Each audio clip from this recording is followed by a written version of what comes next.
hand over to you. And then once you're done your thing, I'll say one or two little anecdotes, advertise what's going on at the Minster and stuff. And then, honestly, you could leave before then if you want to. But I'll just do, It'd be rude not to stay. a little 2-minute just sort of wrap up, and then you do your own thing. Okay. Wherever the microphone is most comfortable for you. Okay, well, I have a voice. A booming voice, yes. See, so do I, but it's the people in the back sometimes, despite how easily sound carries throughout the Minster. Yeah. We do sometimes get people in the back who are like, they give us the thumbs down, so should be working. Yes, it is.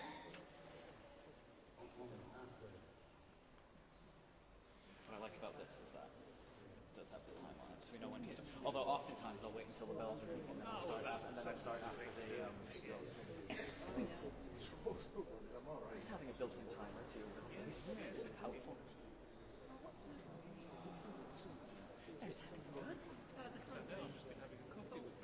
Oh, did you? Oh, good. Oh, and she's brought one of her many hats as well. So,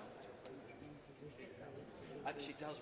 Was it the hats talk that you saw? No, it's the pirates. Right.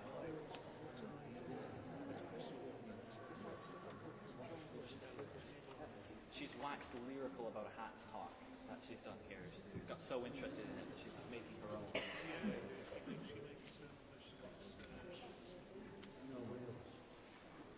Oh, she's great. We had one heritage talk we did where the speaker didn't show up. I think they announced.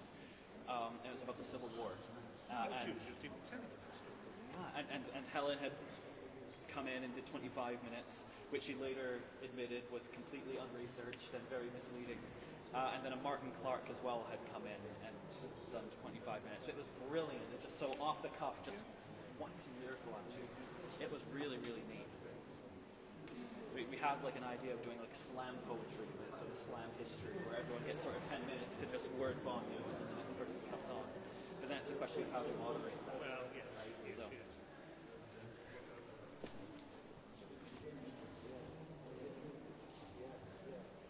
Right. See if we can get this set up sort of right.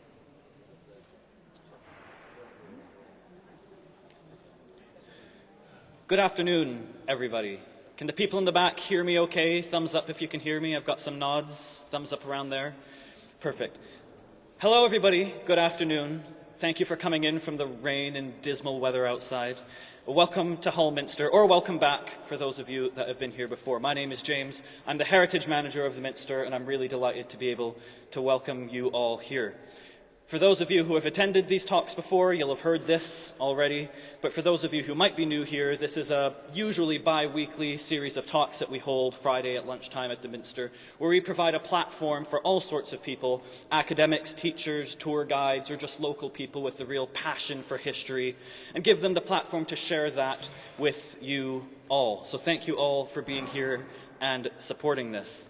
I've been really excited for this talk for quite some time because our speaker today, Martin Taylor, is a massive, massive, massive influence for the Hull History Centre, who have done so much work to conserve and promote history in Hull for however many years as the Hull History Centre has been around for, and a group that I hope to be working with for hopefully many years to come. We'll see how that goes. But you're here to listen to him. You're not here to listen to me. His talk is on the Barbary Corsairs of Hull, or Barbary Corsairs and their relationship with Hull. So I'll let you listen to him. I'll stop rambling on. If you want to give a massive, welcoming round of applause to Martin Taylor, and thank you for attending. Well, thank you, James. That was quite a build-up. So, it's rainy and dismal and horrible outside, so I'm going to take you somewhere sunnier. But we will be coming back to Hull at some point during the course of our story. Now, 2026 promises to be a great year for Hull's maritime history. It's been announced this week that the Spurn lightship will reopen in its new berth on the 7th of March. Later in the summer, the transformed Maritime Museum will reopen, and the preserved trawler, the Arctic Corsair, moves to her new home at North End Shipyard. So when James asked me to do a little talk here as part of the Heritage Talks programme, I thought it appropriate to offer Hull and the Barbary Corsairs, specifically what happened to the crew of the Norwich, especially as some of the events I'm going to talk about actually happened in this building. So, our story begins here in this building, in what was then Holy Trinity Church, when John Lightly, the younger, was christened in the font at the far end on the 26th of November 1649. He was the son of John Lightly the elder, described in the record of the christening of his younger son Isaac as a sailor. John the younger followed his father's occupation and went to sea, where he prospered. He married Anne, and by 1678 he was the master, if not the owner, of a Hull vessel, the Norwich. Now, it was probably in the autumn of 1678 that the Norwich set sail from Hull to Bordeaux on the Atlantic coast of France. And for those of you who can see this screen, and I apologise that the writing on the map is quite small, Bordeaux is about an inch or two below La Rochelle on the Atlantic coast of France, facing onto the Bay of Biscay. We know that there was a regular trade between Hull and Bordeaux, and the timing of the voyage fits in with the new vintage of claret, Bordeaux's main export. However, on this occasion, the wealthy of the East Riding were not destined to be served with wine imported in the Norwich. Somewhere in the Bay of Biscay, she was intercepted by a larger, faster, square-rigged galley out of Salé, a notorious port on the Atlantic coast of Morocco. And you can see Salé just there, right in the far corner, just on the Atlantic coast of Africa. Whether there was any fighting, we don't know, but we can surmise that the Norwich was boarded, captured, and possibly sunk. John Lightly and his 5 shipmates, all born in and around Hull, were taken prisoner. The Salé ship was crewed by Barbary Corsairs, pirates in Western eyes, from North Africa. And in accordance with at least a century of Corsair practice, Lightly and company were taken to Algiers and sold as slaves.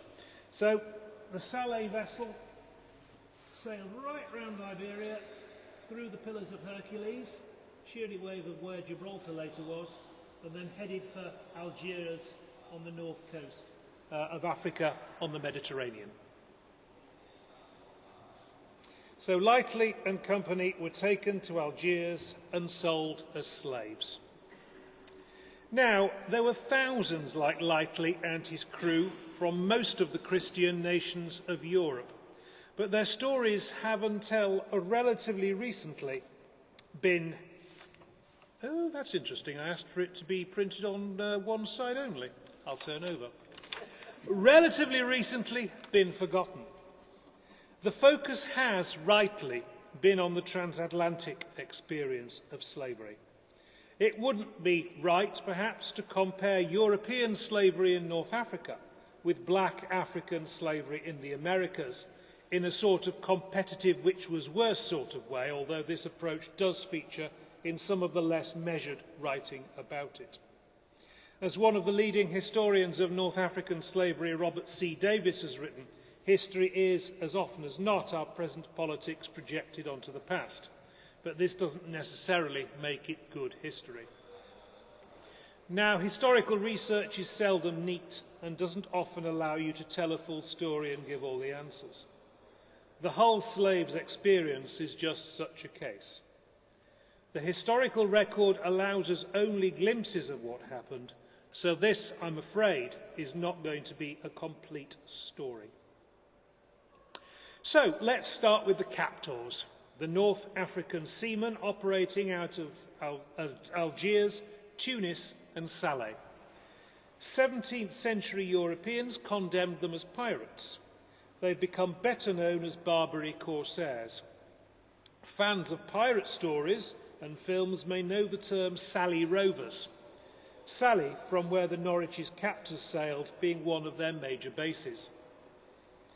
The Corsairs were something akin to Western privateers, individuals licensed by their governments to prey on enemy shipping, giving the government a cut of the takings.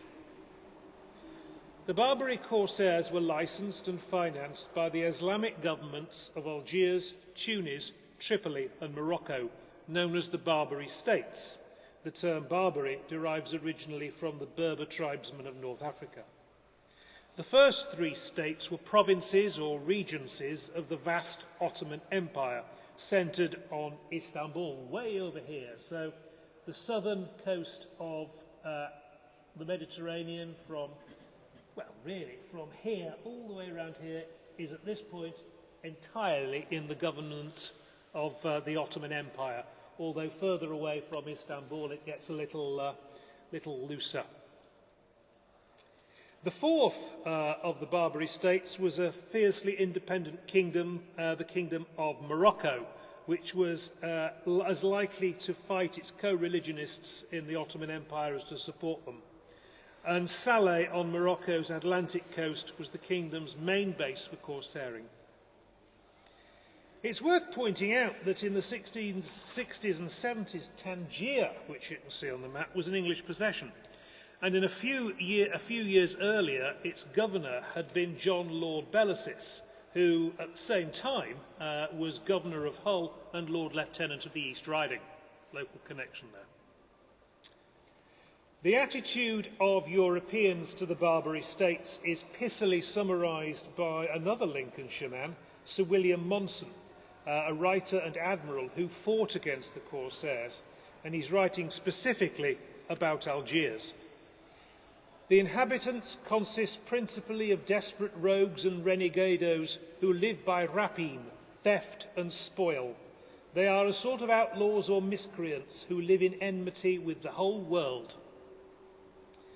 In all of these states, piracy was almost an arm of government finance. It provided a captive labour force and generated foreign currency through ransoms. And this is one of the major differences between European slavery in North Africa and the enslavement of sub-Saharan Africans in the New World. If you were captured and enslaved in Algiers or Morocco, it was not necessarily the end. You could be ransomed. Your captors usually wanted you to be ransomed and by and large made efforts to cooperate with you and your friends and family back home who would be trying to raise the money to free you. A second difference between the Atlantic slave trade and that of the Mediterranean is worth highlighting. The primary motivation for the enslavement of black Africans in North and South America was economic and racial, whereas the activities of the Barbary Corsairs were at least partly motivated by religion. The North African population from which the Corsairs was drawn comprised many descendants of Muslims exiled from Spain in the 16th and 17th centuries. One Muslim writer in the early 1600s referred to the former Spanish Muslims of Salé as operating a sea-borne jihad, a term for Islamic holy war against non-Muslims, familiar to us today. Now, Europeans saw the conflict in religious terms too. Thomas Baker, who was English consul in Tripoli in 1679, referred to the Corsairs' expeditions as going a Christian stealing.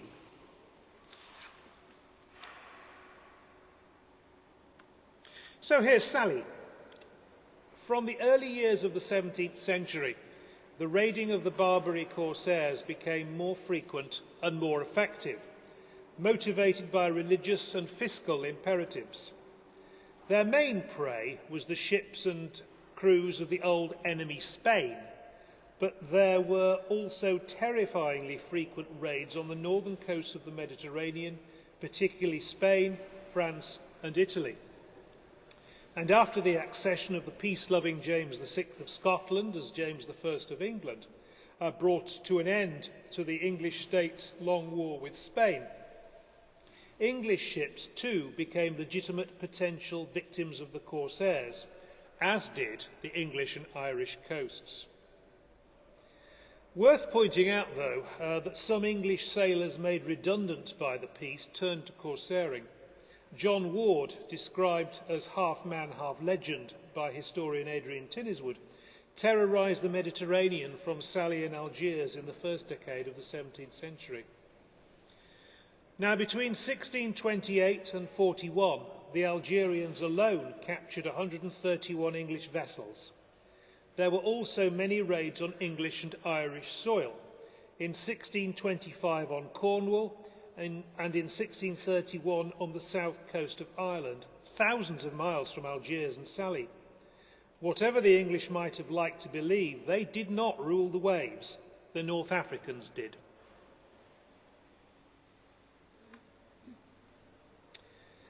And to most English people in the 17th century, this was what slavery meant. Not so much the bondage imposed on tens of thousands of black Africans transported to the New World, but what people like themselves could and did suffer at the hands of the Corsairs. It was more immediate, more relevant.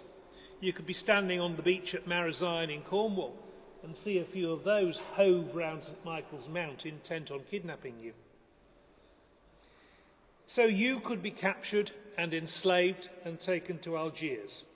White, English, Christian, you.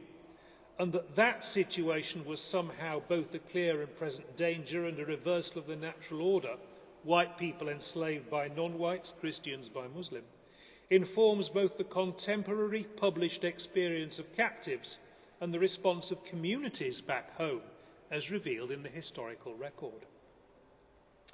However, as so often in conflict, throughout the 1600s, England and the Barbary states continued to interact, both peacefully and violently. Throughout the period, there always seems to have been trade going on between England and Barbary.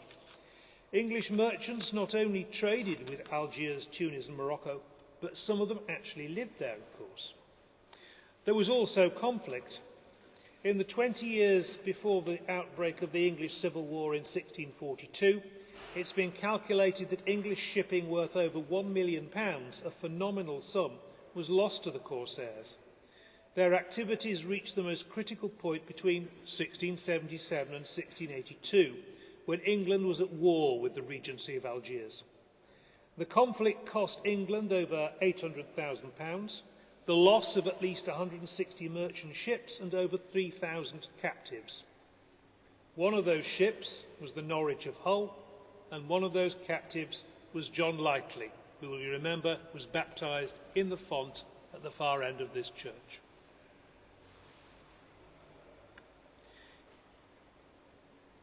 So that's what Algiers looked like.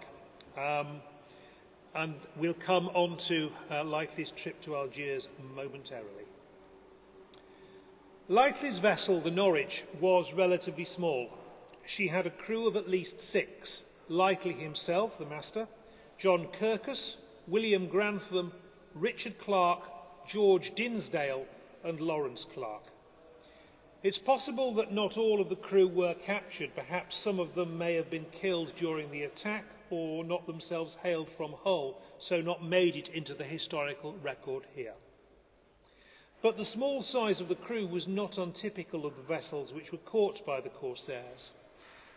Thomas Phelps, who was captured in 1684 on the Success of London and who later wrote about his experiences, recorded that the Corsair vessel on which he ended up had a total haul of 25 prisoners from 3 ships. Thomas Pitts, taken in 1678 off the coast of Spain, similarly recorded vessels with crews of 5 or 6 being taken. The trading vessels of the late 17th century, which laid the foundation of Britain's later commercial power, were actually quite small. Of the Hull men we know about, Lightly's crewmate John Kirkus may have been the John Kirkus christened at Kirkella on the 27th of February 1648. Apprenticed to his father William, a house carpenter, who had been admitted a freeman of Hull on the 14th of October 1669. The two clerks, Dinsdale and Grantham, are described as young men in the records, and as we'll see, they appear to have been unmarried. Lawrence Clark's father, another Lawrence, who was a glazier in Hull, represented his interests.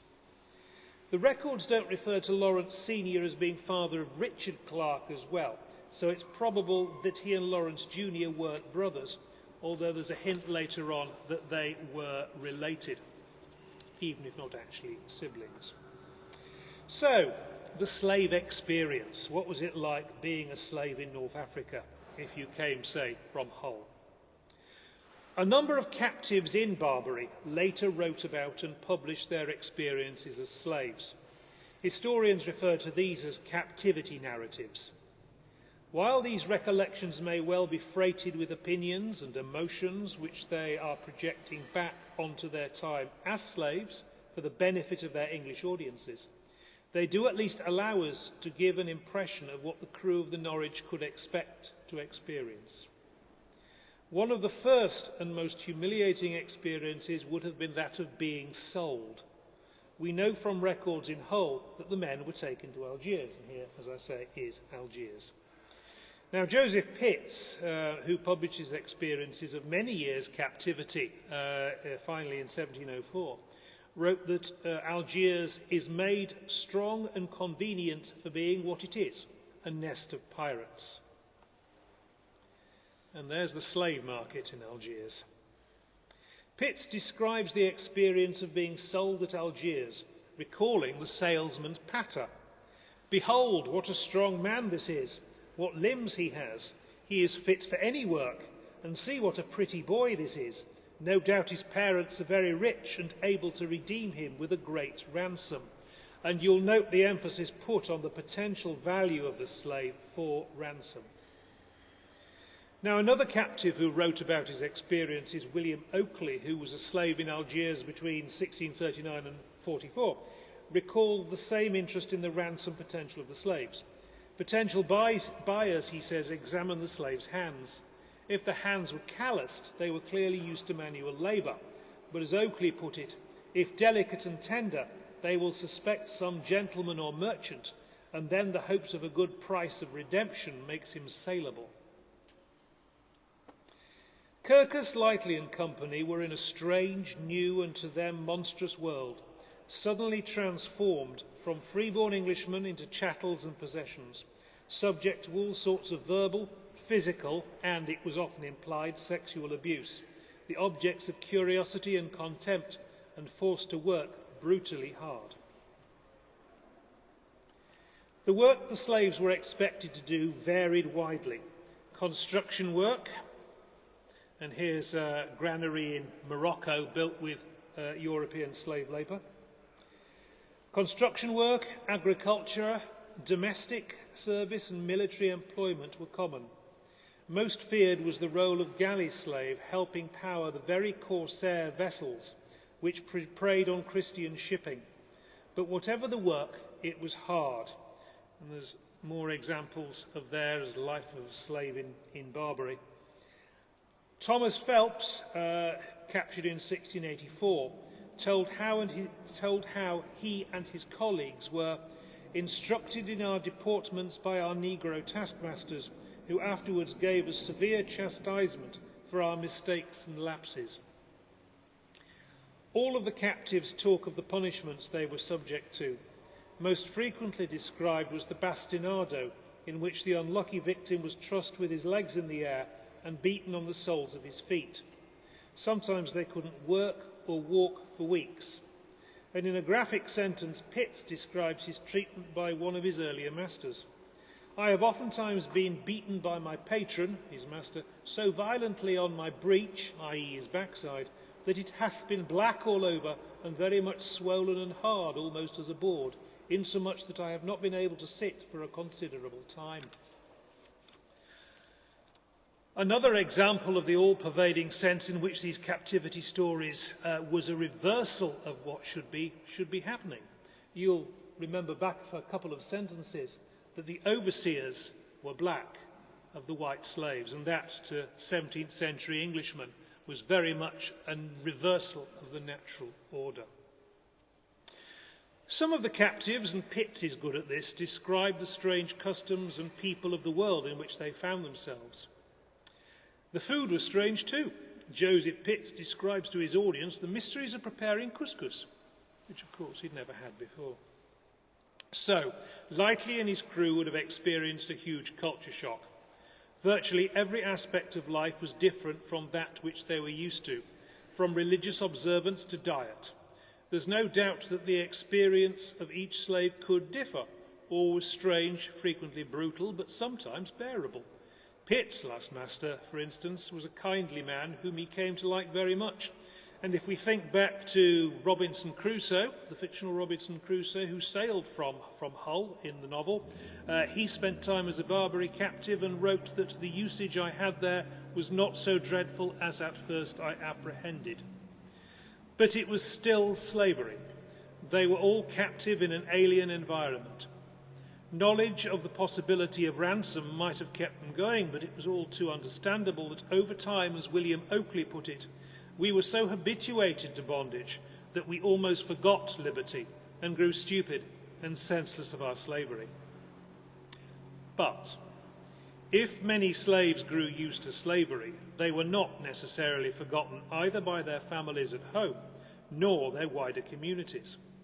So now we can turn from the general to the specific and look at how the people of Hull tried to bring Lightly, Kirkus and company back home.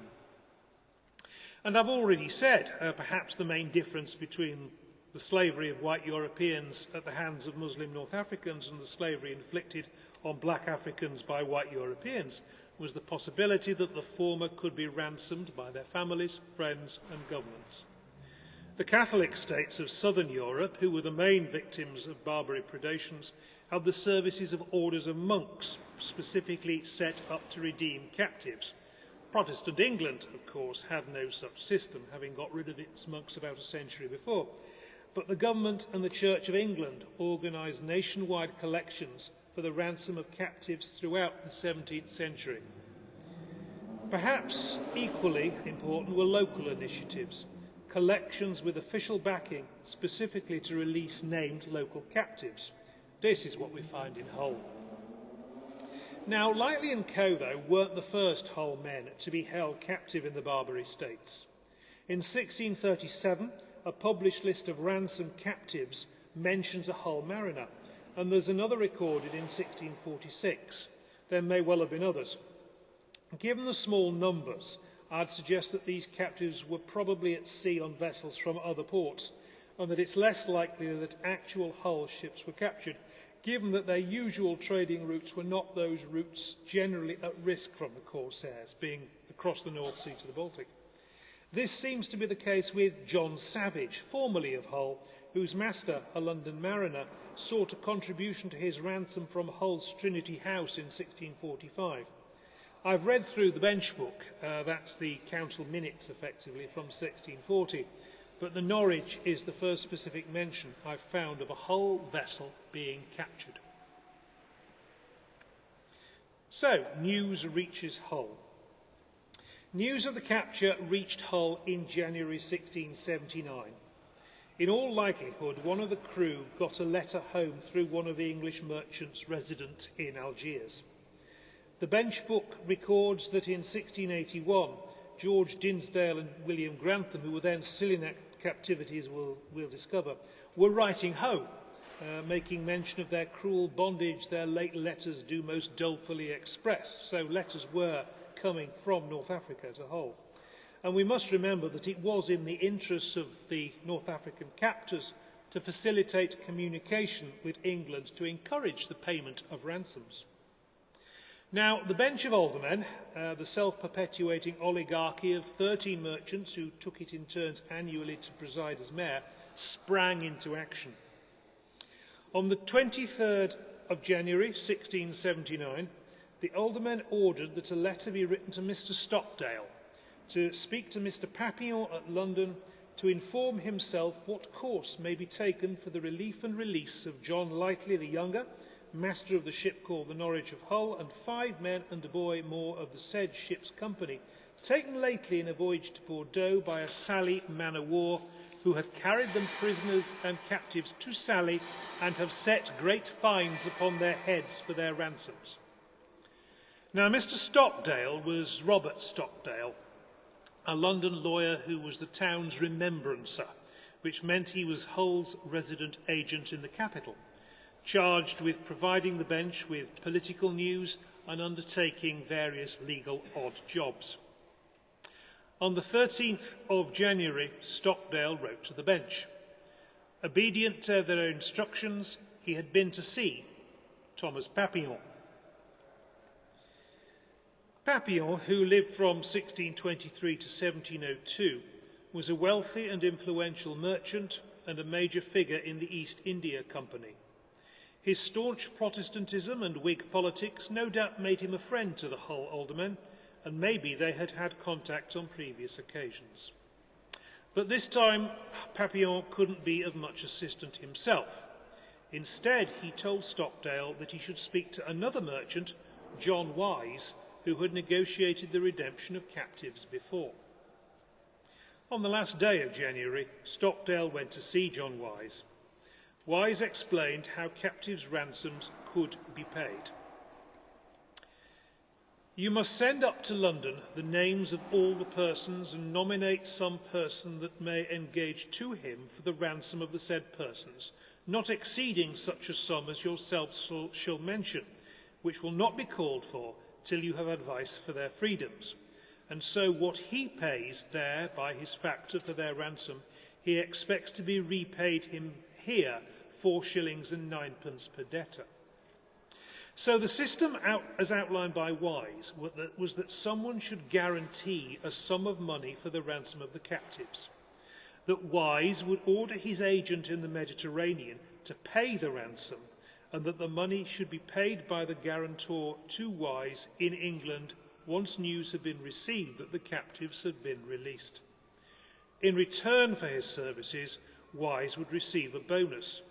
Now, the 4 shillings and 9pence per debtor seems a small reward, and I rather think that this is 4 shillings and 9pence for every pound paid in ransom, 20.75% premium on the total, which would be quite a substantial sum, well worth Wise's time and effort. Wise also pointed Stockdale in the direction of 2 further sources of help. Firstly, the Lord Mayor of London had access to funds specifically raised for the redemption of captives. Stockdale accordingly invited himself to dinner with the Lord Mayor, Sir James Edwards. In a rather splendid bit of civic arm-twisting, Stockdale attempted to exploit the fact that back in 1666, the people of Hull had raised money to relieve the distress of victims of the Great Fire of London, as a means of encouraging Sir James to fund the release of the Hull men. The Lord Mayor, however, was unmoved. The fund was oversubscribed and there was no help for John Lightly and company. Stockdale assured the bench that he would try the Lord Mayor again, and in the meantime would seek help from his friend Mr. Buckworth, a considerable person, as he put it, in the Levant Company, the great chartered company which undertake England's trade with the Ottoman Empire. Unfortunately, the series of Stockdale letters finishes a few months after this, but it's possible to reconstruct some further details of Hull's work to get Lightly and his crew back from North Africa through the bench books, the minute books of the bench of aldermen. And it's time to come back from London and Algiers to Hull. Now, we all know this. This is the Holler bird's eye view. And of course, we are sat, where are we? In Minster, aren't we? Which is about there. In the centre.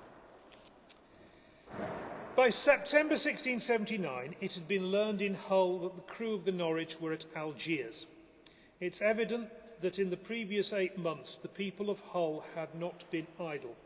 Money had been collected. It's likely that this hadn't just been done on the authority of the bench, but with the permission of the church. A document called a church brief authorised collections for good causes during divine service, and it's likely that the Archbishop of York would have been requested to bring this mechanism into action. On the 30th of September 1679, the bench book records that Anne Lightly, John's wife, Hannah Kirkus, John Kirkus's wife, and Lawrence Clark Senior, father of Lawrence Clark of the Norwich, had petitioned the bench to add to the money raised from the town's resources. Accordingly, £20 was authorised to be released and added to the sum, which was then divided into 7 parts. 2 parts were to be given to Lightly as his ransom, as captain was twice that of his crew members. The bench ordered that the money should be, with all convenient speed, returned up to some good merchant in London, having to deal at Algiers, who shall be desired to procure the liberty of the said captives and pay their several ransoms. This may have been Mr. Wise, who we mentioned a few minutes ago. Exactly a month later, the bench had a handle on the final sum, £316, 2 shillings and 5 pence, comparable to a sum of £30,000 to £40,000 today. Aldermen Skinner, Lambert, Johnson, Hoare and Minster, all good Hull names, divided up the money. But there was a problem. It's evident from the record that the money gathered up could not meet all the ransoms, so it was divided as follows. For the master, John Lightly, whose ransom was £180, £90 towards the total. John Kirkus, ransom £92 and 10 shillings, £45, and so on through. It's evident that the bench was willing to meet about half the people's ransoms, the captives' ransoms, and it was up to the family and friends to raise the rest themselves. Robert Stockdale had tried to give the bench an idea of the size of the sums likely to be demanded following his meetings in London. He didn't know what Lightly's ransom would be, but the others will not be under £20 a man. It may be more, according as those barbarians shall fancy their quality. In other words, the sums demanded would reflect the captor's view of the crewmen's social status. You'll remember one of the captives who published his reminiscences said that they were inspecting people's hands, and your ransom would be higher if you were not a working man. But evidently the Algerians had either an inflated view of the whole men's worth, or Stockdale was just out of date. So how was the full amount of the ransom to be raised? That was down to the individual captive, his family and friends. The bench was cautious. It was only prepared to release its contribution if there was an agreement with friends and family to find the balance. In modern terms, they were looking for match funding. Mrs. Lightly, Mrs. Kirkus and Lawrence Clark Senior had convinced the aldermen that they were good for the rest, to release their husbands and son. The bench recorded that whereas John Lightly, John Kirkus and Lawrence Clark are prepared to advance money to complete their ransom, it is this day ordered they shall have their proportions paid out of the monies collected, viz. to John Lightly £90, to John Kirkus £45, to Lawrence Clark £45. Because, say, Lawrence Clark Senior had agreed to pay £55 towards his son's ransom of £100, the bench released the £45 it had apportioned to Clark Jr. And this appears to have been the usual way that ransoms were paid. Some poor souls on their return to this country faced the prospect of having to raise the money which their friends and families had borrowed on their behalves to buy their release. In 1682, the Hull bench authorised a Nathaniel Crispin to invite donations to raise money towards the £100 ransom of his one-time apprentice William Pratt, who'd formerly been a slave in Algiers but had come home. But money continued to come in for the Norwich crew's ransom over the next few weeks. William G., a wealthy Hull merchant, provided a further 50 shillings. In November, as agreed by the bench, the £180 for the redemption of Lightly, Kirkus and Lawrence Clark was forwarded to London by Alderman Skinner. But there was evidently a problem about John Kirkus's ransom. A week later, Skinner brought the £45 allotted to Kirkus back. The bench had doubts. The money, the aldermen decreed, was to be retained until the friends of John Kirkus shall give good assurance that the said money shall be certainly employed for the deliverance and redemption of the said John Kirkus. I think the most likely implication of this delay is that there was doubt as to whether he was still alive. Perhaps the letters home had stopped. The bench was reluctant to let go of the money without further guarantees that it would be properly used. But a week later, the bench had agreed that the £45 should be given to a Mr. William Smith, who promised that the money should be used as agreed or otherwise returned. And that, other than a further £20, 6 shillings and 5 pence added to the money for Lightly and his two companions in April 1680, was that it would be nice to think that the payment might represent a gratuity to the three men on their return home.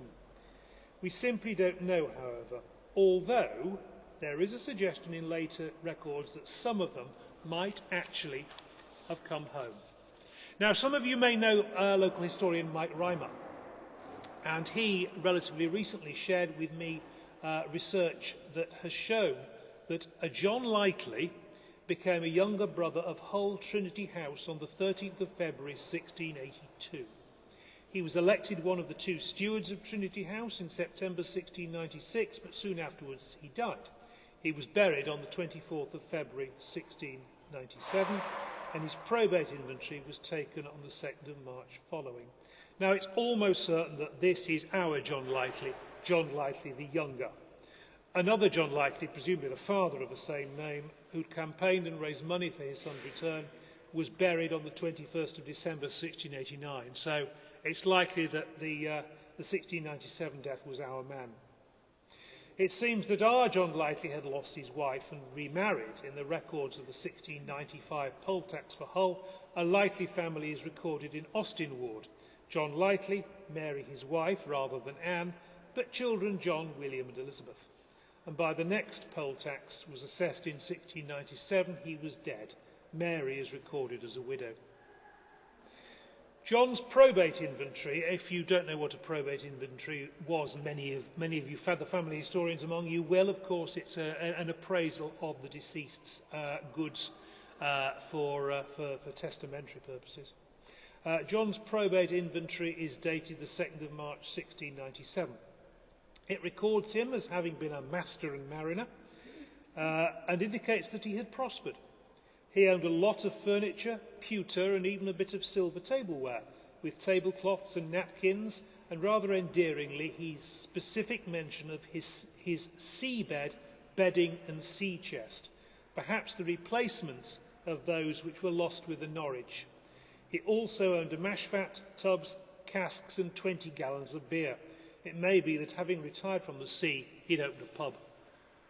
But can you imagine being in this place on a Sunday in 1680 or 1681 when John Lightly attended the service for the first time since his return from captivity? The atmosphere must have been electric and poor Lightly overwhelmed. And I bet a few people in the congregation were thinking, well, I gave him 20 shillings to his ransom, he could at least say thank you. The 1697 poll tax assessment also has an intriguing suggestion about two more of the Norwich's crew.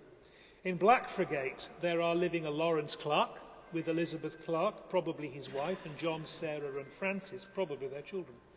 And either in the same house or next door is a Richard Clark with Anne, specifically his wife, and another Elizabeth, most likely their daughter. Now, Richard Clark is omitted from the records of the bench when they're discussing ransoms, so it might be that this isn't our Richard. But I do think that it is probably our Lawrence. But what a thing to do. Do the 1697 records indicate that nearly 20 years after the loss of Norwich, the Clarks and Lightly were home, they'd married again, had children, and how much of their time was spent boring the neighbours senseless with tales of their time enslaved on the Barbary coast. But if Lightly, Kirkus and Lawrence Clark, perhaps Richard too, did get home in 1680, we know that Dinsdale and Grantham were not so lucky, or at least not immediately. I've already referred to them writing home in the summer of 1681, and the bench had seen the letters which talked about their cruel bondage. The reason is, presumably, that their families were not as wealthy as the other three. They don't appear to have had wives or close family to petition on their behalves. No one could promise to make up the full ransom demanded so that the bench would release the money. It had apportioned to them from the collection. If you remember, the bench is only going to give half the ransom to the individual seaman. But in the absence of any other source of funding, the bench petitioned to get Grantham and Dinsdale included among captives whom central government was prepared to ransom. In the summer of 1680, another national collection took place for the benefit of Barbary captives across England. The money was to be collected in churches, and the church brief issued to be read to the congregations put the plight of captives in religious terms. On an August Sunday, from the pulpit of this church, the faithful were urged, above all, to call to mind that accursed tyranny used towards the souls of these miserable wretches who are daily assaulted by those professed enemies of Christ.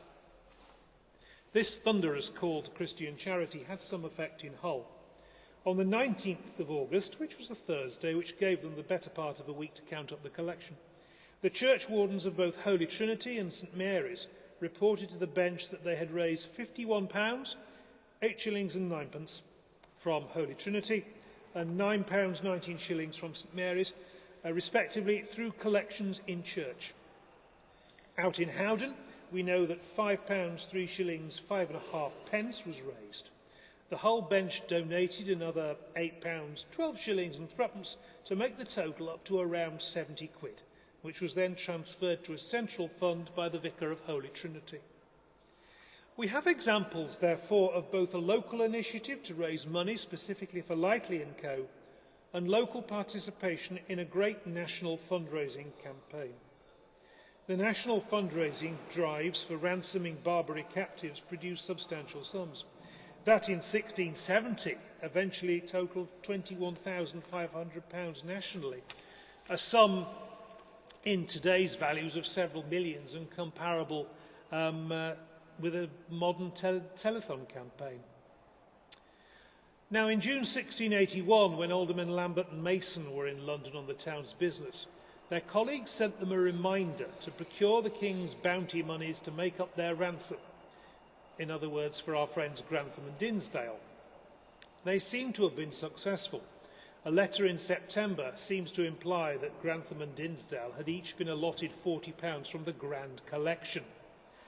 The money raised in Hull had been transferred to a Mr. William Nutt, and with the money from the Central Fund, we hope Mr. Nutt will get them free from their cruel bondage their letters do most dolefully express.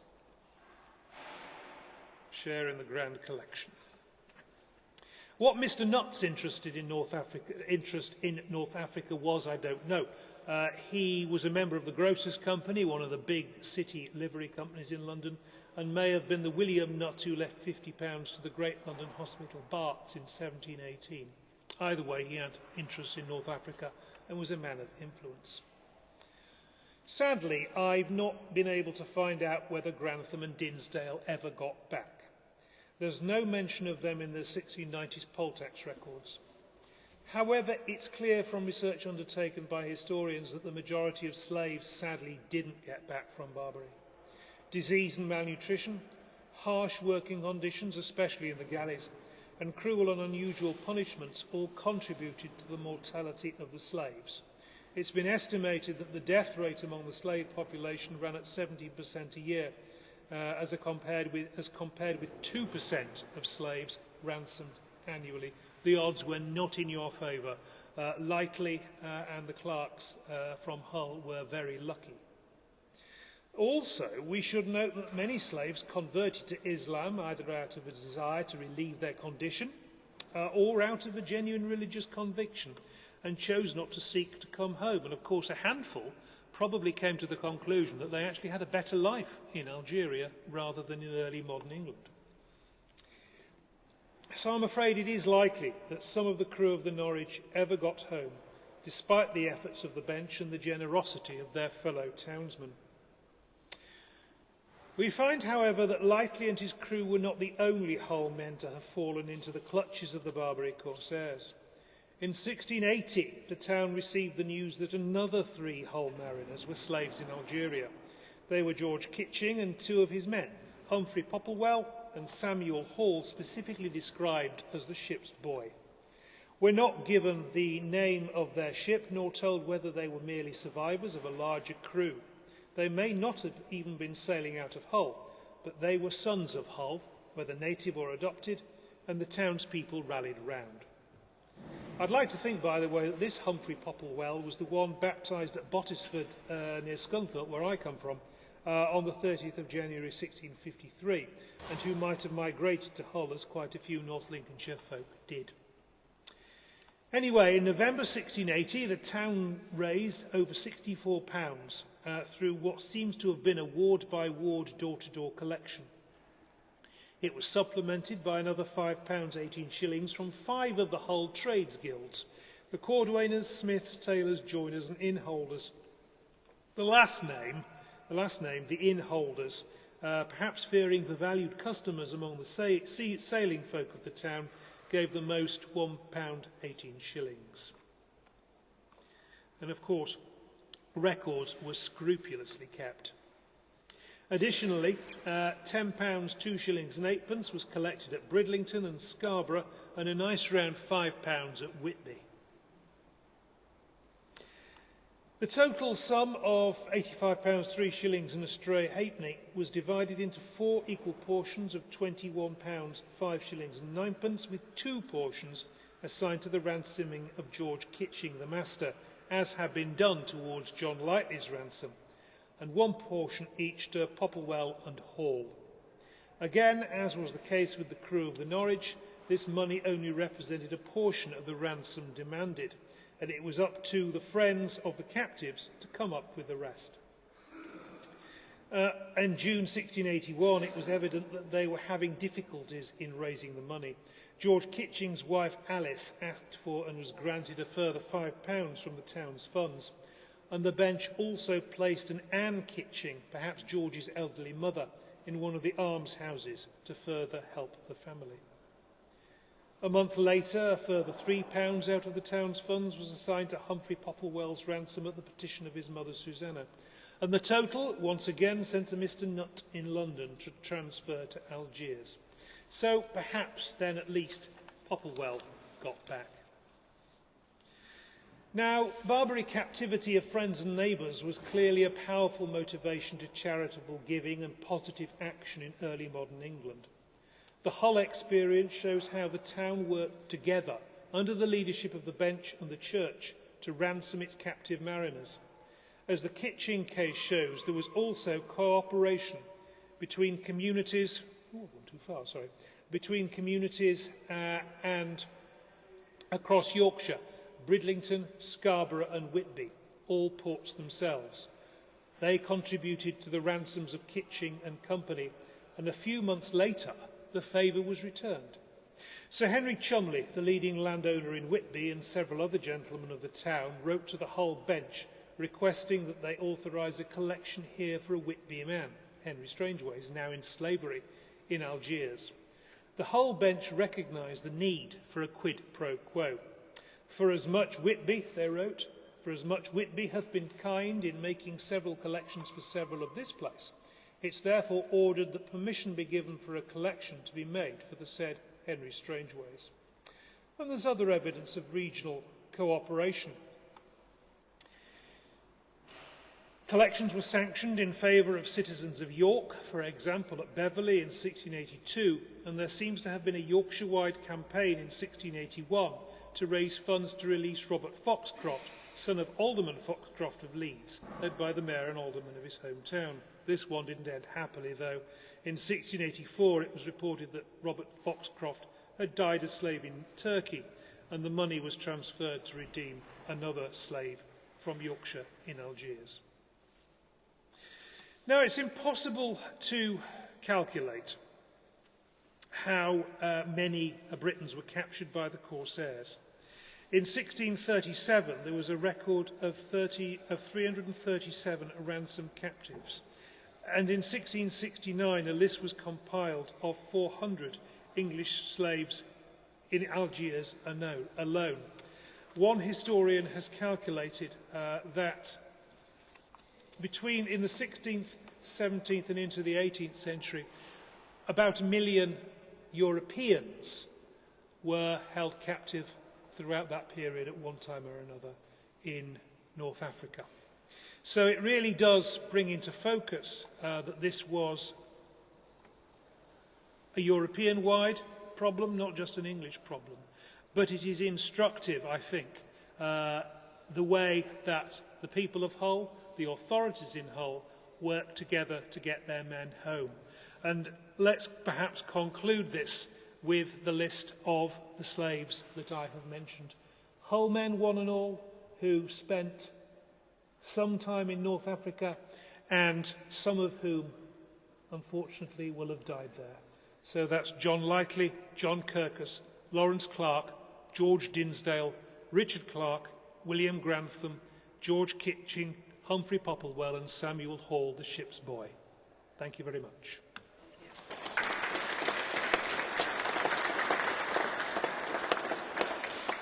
Any questions for Martin Taylor? Any burning questions?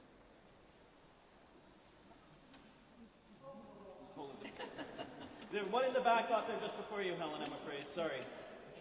Sylvia. Martin, thank you very much for a fascinating talk. Very quick question, slightly longer one. How was the money transferred from London to the people needing to get it on Barbary Coast? I imagine it would have been done via bills of exchange. So I don't think that cold hard cash was actually shipped across the Mediterranean. Mr. Nutt, I'm sure, would have sent a letter or a bill to his agent in North Africa to ask him to draw on funds in Algiers so that cash would have been transferred to the captors, and then Mr. Nutt would have added the money to his bank account. Fascinating, thank you. The other point, the Corsairs, who the Spanish dumped in Tunisia and other areas like that in the mid-16th century. Forgive me using the word dumped, but I always felt it was so brutal. Did the Barbary terrorists, who might have had a lot of hate against the Spanish, sort of look after people when they arrived? Or did they, do you know if they made their life more difficult because originally they were Jews? I'm afraid I don't know that, the answer to that, Sylvia.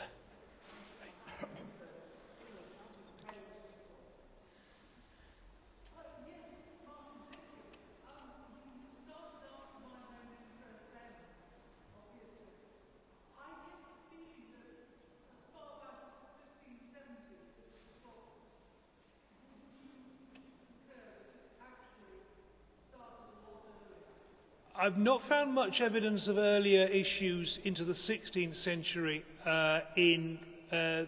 featuring in the Hull records, although I don't doubt that the orders would have come down from the diocese to raise money in church through church briefs.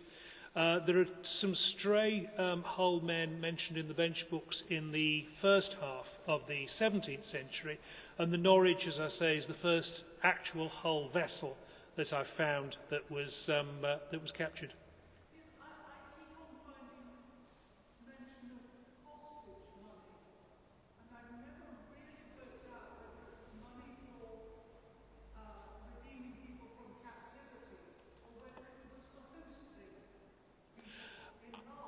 There's,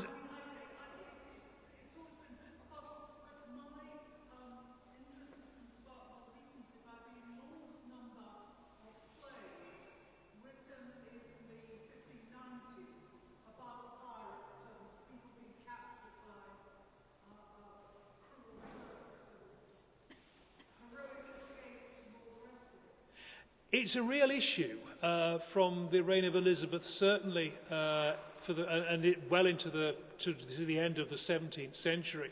And of course, the English government, which was fighting Spain, was very happy to explore alliances with the North African Islamic states because they were at war with Spain as well. So your enemy's enemy is your friend, that sort of thing. There's that great portrait, isn't there, of, I think, a Moroccan ambassador to the court of Elizabeth, looking very striking with a hawkish nose and a big turban.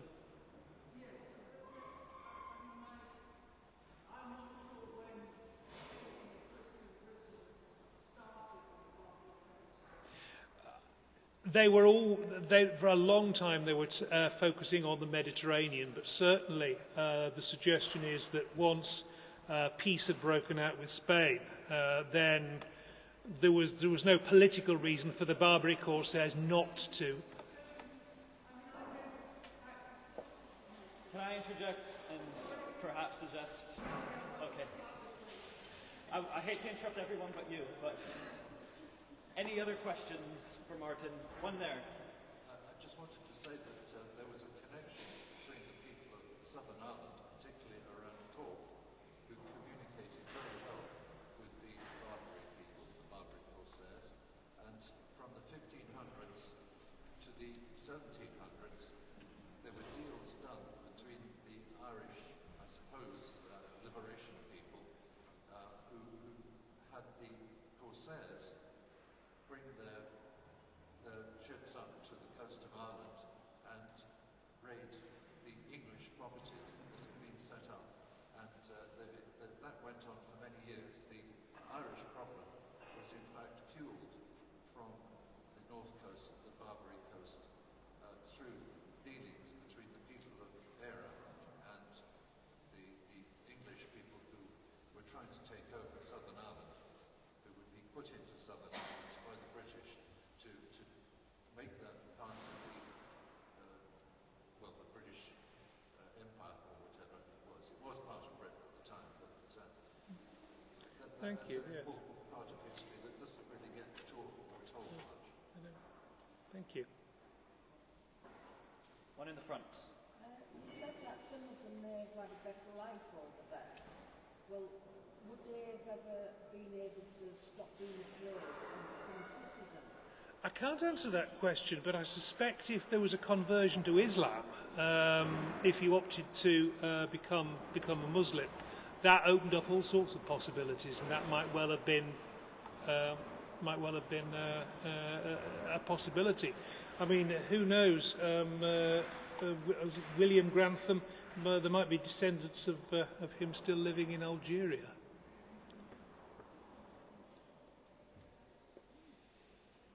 I think we've got them all. So, one more round of applause for Martin.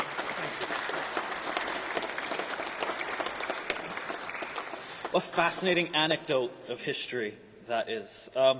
Another thank you to all of you who have attended this Heritage Talk. I have quite a lot to get through, but I'll try to do it in as brief a fashion as I can.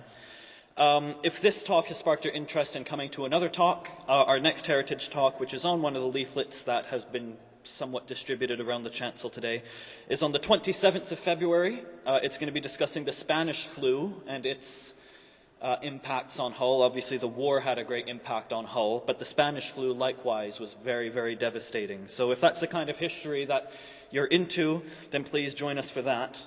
And I have been told to make mention by the Hull and East Riding Historical Association for a different Heritage Talk, which has been distributed on a white leaflet around you, taking place at the Danish Church. I wouldn't be a North American if I didn't peddle North American history, although it is Caribbean history, so loosely related. But it's the Leeds University professor Simon Hall. We had a Simon Hall actually on the PowerPoint. He found his way back home. So he's doing his talk on Fidel Castro, the beatnik revolutionary. You can check that out on the 26th. This is part of our 600th anniversary celebrations at the church, which are wrapping up very shortly, but we do have some events coming up that you might be interested in.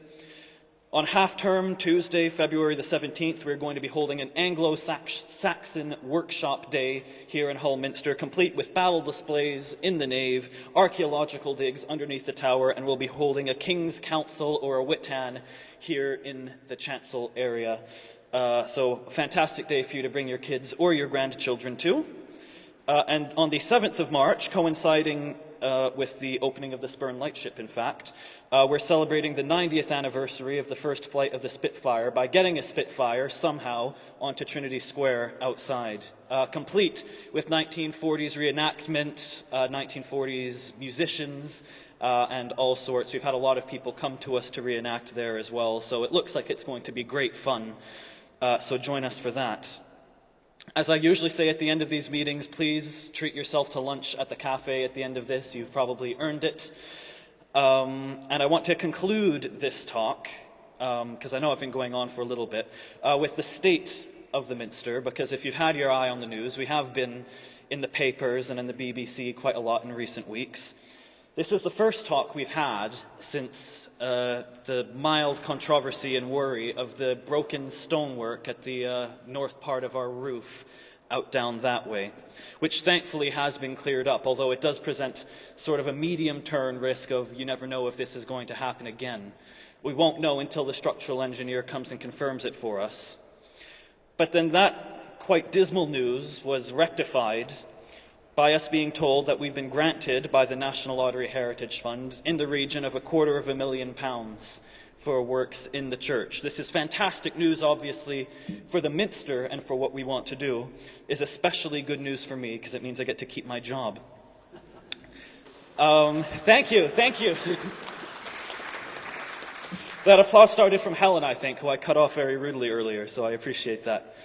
The point of the bid is to get the planning and restoration work done to affect these big capital projects that we need at the Minster, whether it's the stonework on the roof or the grand organ. It's going to include a lot of conservation management planning, restoration planning, and the surveying and briefing that we need to launch into those. But obviously the work to actually do that, to get the stonework fixed, to restore the grand organ, to do whatever the experts recommend for us, is going to take a lot of time.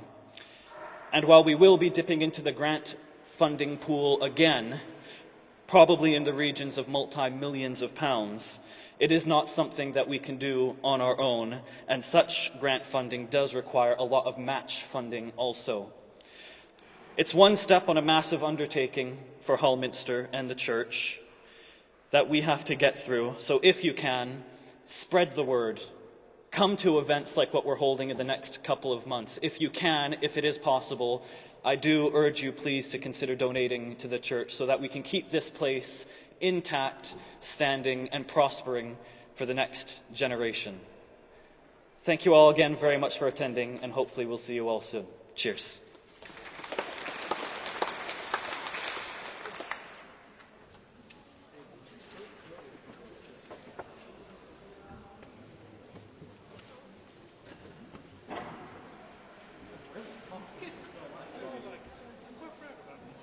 It's a period of history I don't really know.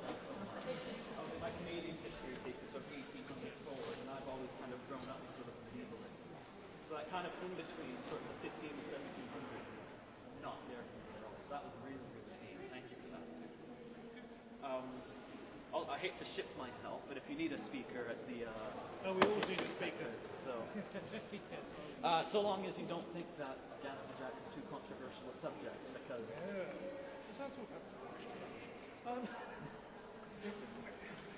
it's an interesting one. I think as long as it's flat like that, I don't think that's necessary. if you're interested, the talk that I did here was recorded and it got put onto YouTube eventually. And I tried to present it in a very neutral way. Yeah. But I thought it was good because it was sort of a topical subject. Yeah. You had a good conversation sort of afterward. You know, was this right? Was this wrong? Absolutely, yeah. And I think that's the way to approach it. We shouldn't try to shy at controversial subjects. I mean, there are so many of them. But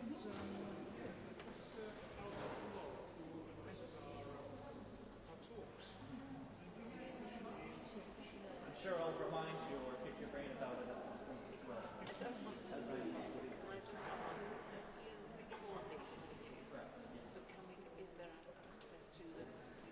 Yes, so if you hop onto our Facebook page, you'll be able to see it there. But also we have a YouTube page where the recording is last forever. So if you just search up Minster on YouTube, we're the first one. I think we've got 10 or 11 talks on there so far that we've already done. Oh, that's great. Great. So you'll be able to see this one hopefully in a couple of days as well. Just want to put that up. There you go. Thank you. Fine. Is that one of the... I'm well, thank you. Busy, no problem. The event on the 17th. Yes, I think we do. Right, that's fine. The Spitfire, is it just the outside bit? It's just outside because there's so much happening on that Saturday as well. You've got Brick Church in here. There's a Saturday concert series in here, and then there's a candlelight set up as well.